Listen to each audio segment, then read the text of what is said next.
Hey, guess what week it is? Guess what week it is, guys? It's freaking spring break! Actually, the next big thing, spring break was last week. Oh, is that so?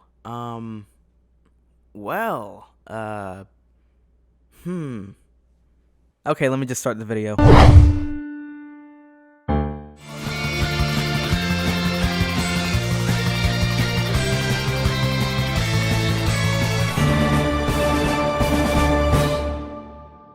Hey, what's going on, guys? It's the next big thing coming at you with another Gravity Falls video, finally! Now, about a little bit over a month ago, I promised that I would do a Gravity Falls video, but of course, Starberry actually got in the way of that, so this is my way of paying you guys back. And this is also my way of paying you guys back for making more content other than Star vs. the Forces of Evil, which, by the way, I may or may not be doing some more theories about, but we'll see. But you know what? I'm not gonna waste any more of you guys' time. It's time to get straight into this video, and I'm talking about the top 12 episodes of Gravity Falls. Screw top 10, man. And of course, there is a particular reason why I said top 12. It's obviously because of the fact that, well, I couldn't fit in the list with just top 10. There are certain episodes that you will notice I just had to put on the list, or else it wouldn't look right. So now that I've updated you all with all that information, let's get straight into the list. And our first honorable mention for the top 12 list is the episode Tourist Trapped. If you're a Gravity Falls fan, you should obviously know that this is the very first episode of Gravity Falls. And some of you may rage on the comments and say that I should have put this lower on the list, but let's be honest, when you hear the rest of this list, you'll be like, oh, so that's why it's number 12. Or you'll still hate me, but I'm sorry, I'm gonna have to continue the video now. It was a beautiful way of setting up all the characters and getting to know each and every single one of them, especially knowing Dipper and Mabel, of course, the main characters. The episode basically starts off with Dipper and Mabel inside of a cart going away from a monster. So basically, if this was your first time watching Gravity Falls, of course, this was a great way to grab your attention within 30 seconds of watching it. And it was also interesting to see how Dipper finds the Journal 3, which becomes a huge prominent item within the show. Meeting Seuss, who from this day in my opinion is still mysterious, but is super cool. Slightly introducing Wendy because, you know, they need to set her up for the next episode, The Inconveniencing. Seeing the extremely gullible customers of the Gravity Falls Mystery Shack. And of course, meeting the character Grunkle Stan, who from episode 1 holds a secret that eventually becomes a big plot of the entire story. And now that we've gotten that done, let's go on to number 11, Scary-oke. Yeah, it is particularly odd how I transitioned from season 1's episode 1 to the episode 1 in season 2. But yes, it's true, Scary-oke takes on the list with number 11. After dumping a heavy load of freaking awesomeness in the cliffhanger of season 1, we were then presented with a season 2 that fans will never forget about.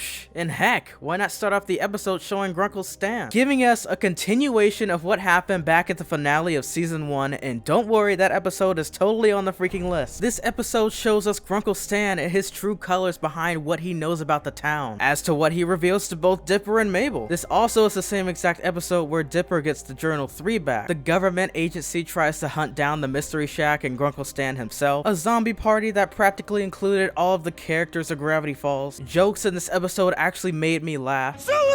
Sorry, dude, I just really want those brains. Stay back!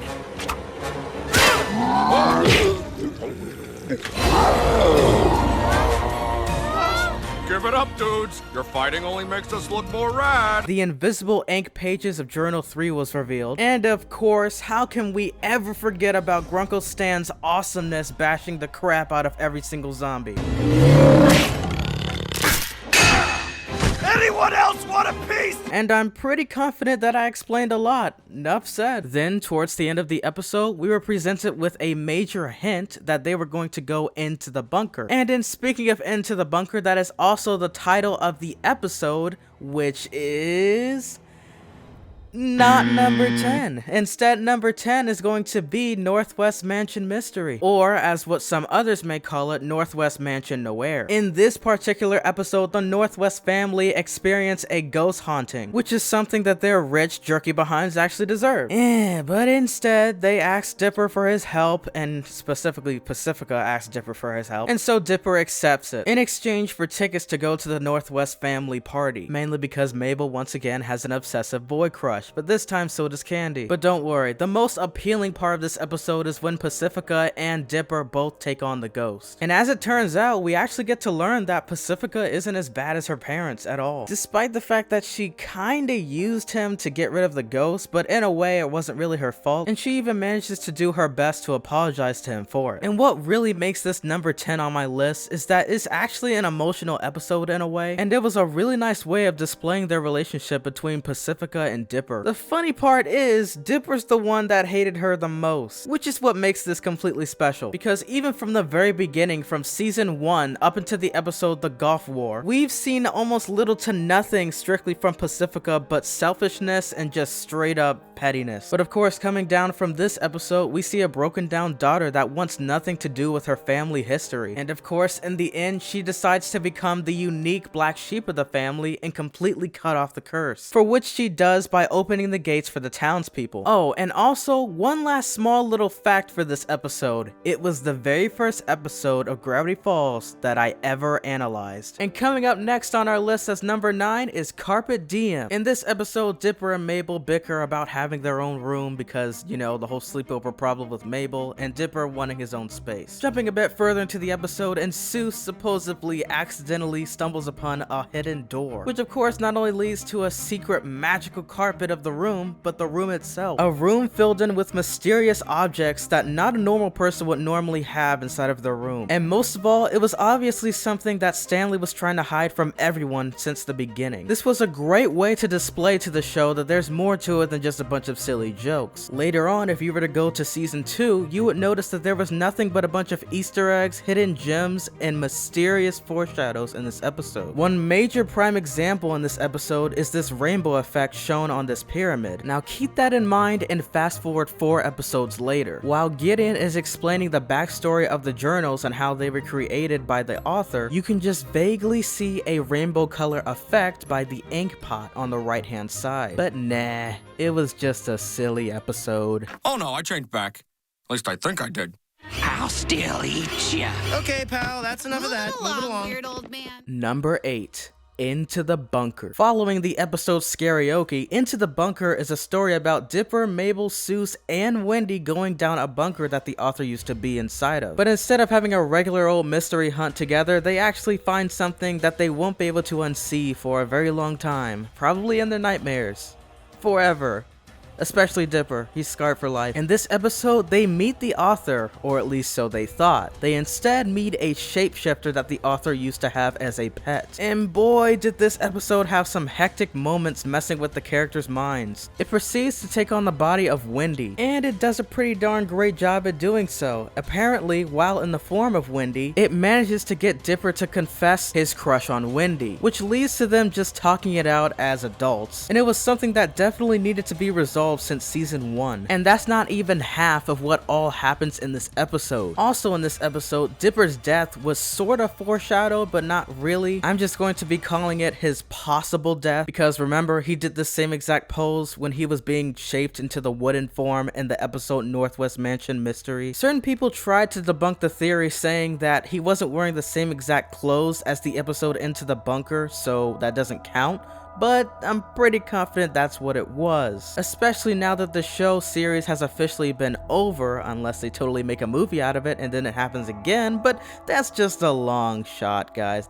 There's no way that's gonna happen. But oh my gosh, Disney, if you make a Gravity Falls movie, that would be freaking awesome. But anyways, moving right along, in this episode we also get the revealment of the author's laptop, and boy does that laptop come in handy in future episodes. And how can I mention this laptop without mentioning this other episode that's next on the list as number 7, and that episode is Society of the Blind Eye. After years upon years of seeing Old Man McGucket as nothing but a useless background character, McSucket, they got me good. he finally has his own episode. And who would have thunk? He's not just an old geezer, he's an old geezer that had his mind erased. After testing the portal with Stanford goes wrong, he accidentally enters the nightmare realm with Bill Cipher inside. After witnessing a sight such as that, he decides to invent something that erases people's minds. Going through its settings manually, you can set to what exactly you want to forget about. However, using the device too many times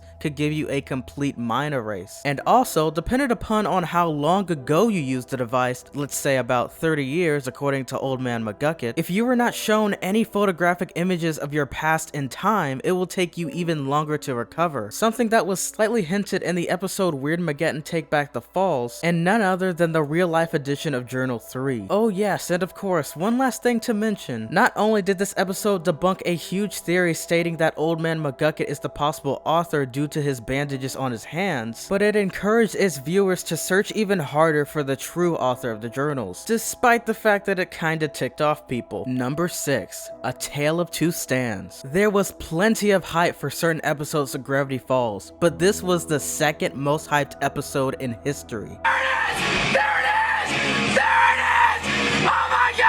Of course, their primary most hyped episode is Weirdmageddon Part 3, Take Back the Falls, but of course the second one is A Tale of Two Stands. After Stanford, Stanley's twin brother, being revealed as the author of the journals, we are finally given a backstory of how all of this occurred. Well, the majority of all of this basically. Some of it was also hidden in the last Mabelcorn.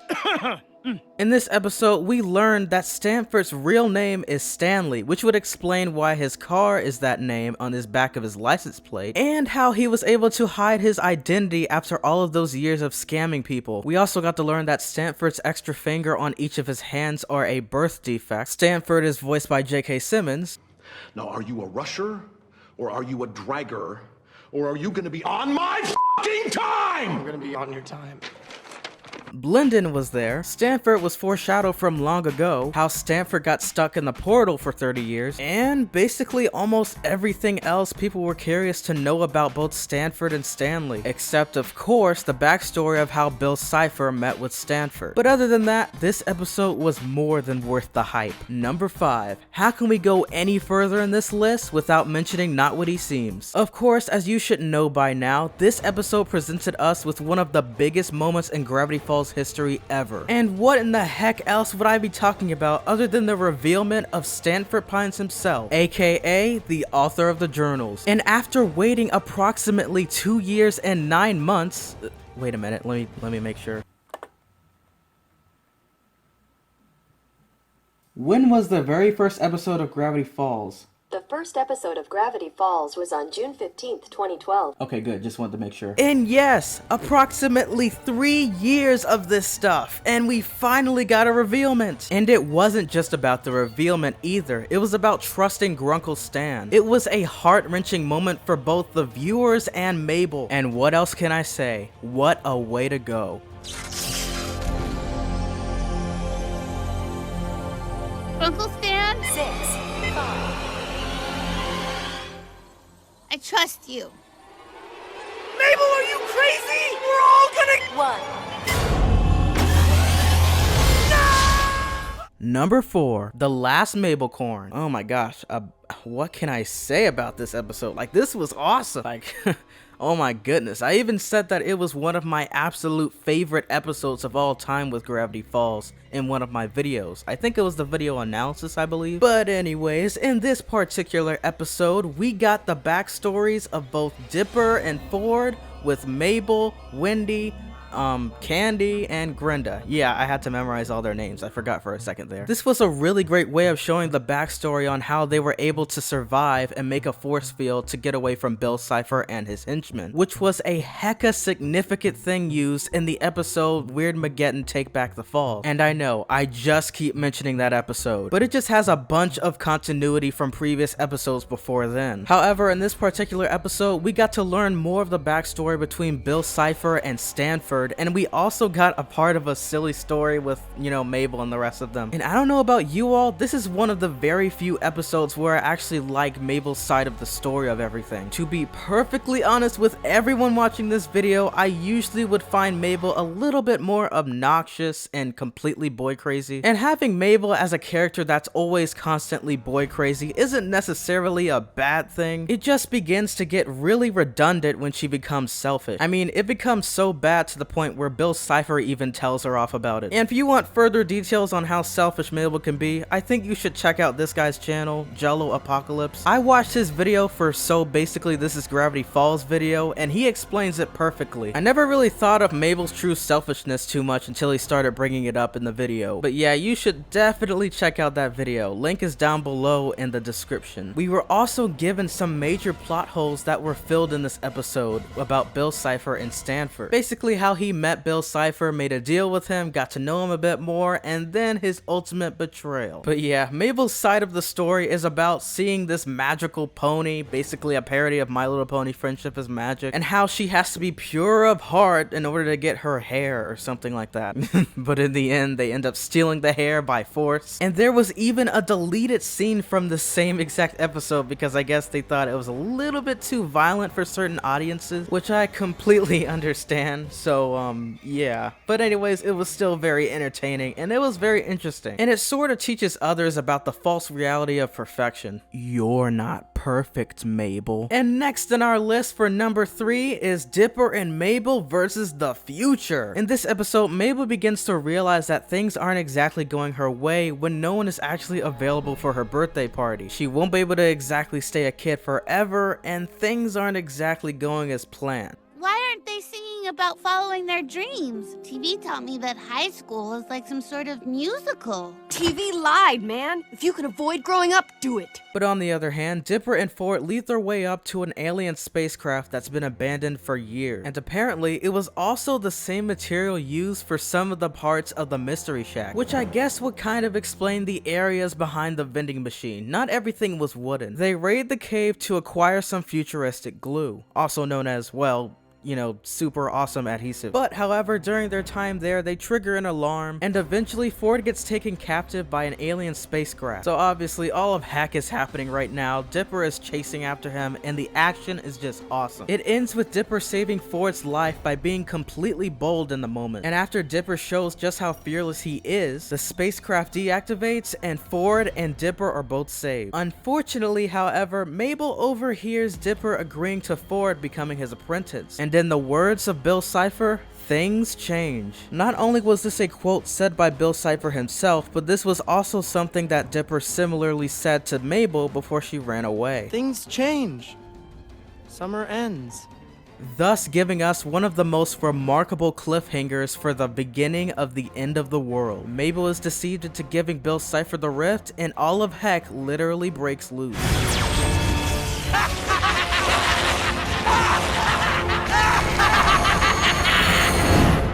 Number 2. Gideon Rises. Though its predecessor for Gravity Falls finales, also known as Weirdmageddon Part 3, was an absolute fantastic episode, there's not a single doubt in my mind that Gideon Rises is almost up there with it. Making Gideon as one of the main antagonists of the entire episode was something that not a lot of people saw coming. After putting certain Gravity Falls fans in shock after witnessing the episode Dreamscaper, we are eventually presented with an episode showing how Gideon takes over the town, or at least so he almost does in a sense. After stealing the deed of the Mystery Shack from the Pines family, Gideon is on the verge of collecting all 3 of the journals. However, there's one missing, journal number 1. So instead of Dipper and Mabel safely returning back home, Gideon later attacks them with a giant robot. Unaware of exactly what the heck is even going on, Dipper goes against Gideon and beats the crap out of him inside of the giant robot. After their fist fight ends, Mabel saves Dipper with her legendary grappling hook. And what do you know? It wasn't completely useless. But of course, the absolute major part of this episode, of this entire episode, is the ending of it. It's possibly one of the most epic moments in Gravity Falls history ever, giving us official confirmation that there's more to it in this show than meets the eye. I'm glad you showed me this, Dipper. And Grunkle Stan knows a little bit more about the townsfolk and everything else, more than we thought before. And to be quite fair, I didn't really get to start being more involved into the show until I saw this episode. So congratulations, you totally got me hooked, Disney. And coming up next before our number 1 pick is honorable mentions, because I felt really bad for not putting it on my official list. I mean, I'm sorry, it just wasn't enough room. Alright, here we go. So I'm gonna let you kids off the hook. You might come in handy later. But know this, A darkness approaches. A day will come in the future when everything you care about will change. Until then, I'll be watching you. I'll be watching you. We've been at each other's throats for far too long. Let me get that. At each other's throats for far too long. Yes, we have. This is our big chance to brush aside our rivalry and pool our collective profits, you see. I'm listening. You promised, remember? I did? I promise.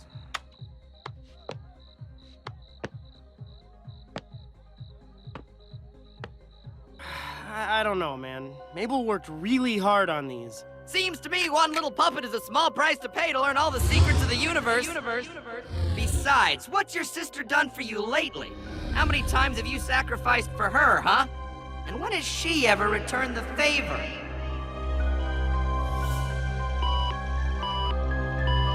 Tick-tock, kid! Just one puppet? Fine! And well, with all that being said, ladies and gentlemen, what could possibly be number one? Like what the freak is it? Like, dude, the next big thing. What else do you have in store for us? Well, let me just say it. You all keep commenting all at once. Shh, be quiet, be quiet. Okay, listen up. Guess what? Weirdmageddon. That's it. I'm cheating, okay? Weirdmageddon. I'm including part 1, part 2, and part 3. Just straight up Weirdmageddon. But anyways, for some of you picky people out there, I'm going to begin with my least favorite episodes of Gravity Falls Weirdmageddon episodes to my favorite. My third option would be Weirdmageddon Part 2, Escape from Reality. My second option would be Weirdmageddon Part 1. And of course, my third option, and my most favorite of them all, is Weirdmageddon Part 3. What else would it be? Come on. That is undeniably, without a shadow of a doubt, totally the greatest episode of Gravity Falls ever, and there's no way you can go around that. It included almost every single reference from Gravity Falls itself. It gave us a huge and amazing battle between the most significant characters of Gravity Falls versus Bill Cipher. The Cipher wheel was, slightly used, I guess. I'm still a little bit ticked off from that. Stanley sacrificed his mind so that way he can save practically the entire universe, and also ended it with an awesome punch. The ending just ever so slightly almost made me cry, but not quite, so yeah, I think I'm pretty strong. And yeah, just friggin' watch that episode. There's no reason why you should not have been seeing that episode by now. And now that I'm done giving my synopsis for basically Weirdmageddon Part 3, let me talk about the other 2 episodes a part of Weirdmageddon. Weirdmageddon Part 2 also almost made me cry, and it's mainly because it was a really heartfelting moment in Gravity Falls. It showed how Mabel and Dipper, ever since they were kids, were always beside each other, sticking together through thick and thin, and no matter what, pretty much getting out of every single situation together. And even though both Dipper and Mabel know that here and then on things will change, Mabel basically once again gets what she wants by the end of the episode. And don't get me wrong, it was totally still a great moment in Gravity Falls. Dipper ended up declining being Ford's new apprentice, which is something that Dipper really wanted to do, but I guess in the end maybe it really would have been boring to be cooped up in a lab with him all day, which is indeed one of the things that Dipper says to Mabel, but quite honestly that is something that interested him the most. But I'm getting off topic here. Let's talk about my second favorite out of the 3 Weirdmageddons. Weirdmageddon Part 1. And no, it doesn't have an after title, that's just the real title. Weirdmageddon Part 1. I prefer this Weirdmageddon part over the second one due to the fact that it has way more action, and this is when Bill is first introduced into the real world. So how can you not like this episode a lot? Just seeing Dipper and Ford trying to go against Bill Cipher even though he's basically immortal with all these huge amount of powers. Just hearing the amazing soundtrack in the background.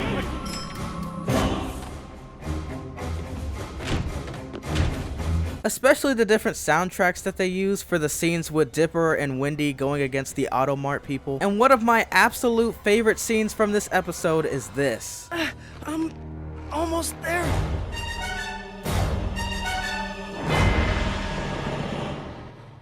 Hey, Dipper, how's it hanging? Zeus! Zeus? Well, the good news is your arm is okay. So what's the bad news? Bad news is we're surrounded, dudes.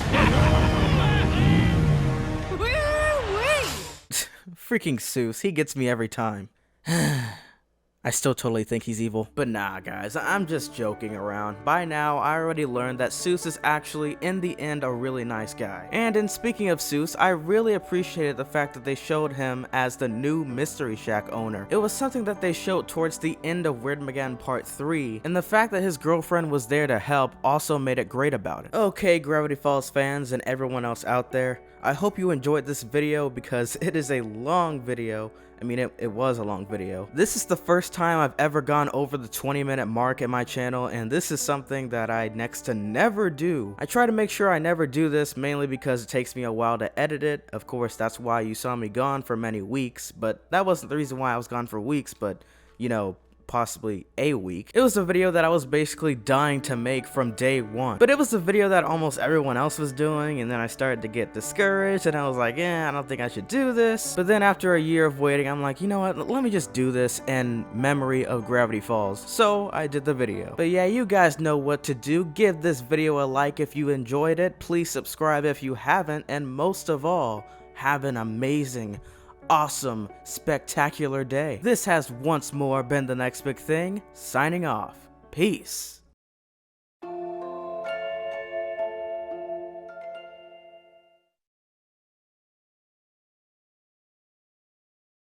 Holy mother of mackerel, this is the most gargantuous video I've ever made.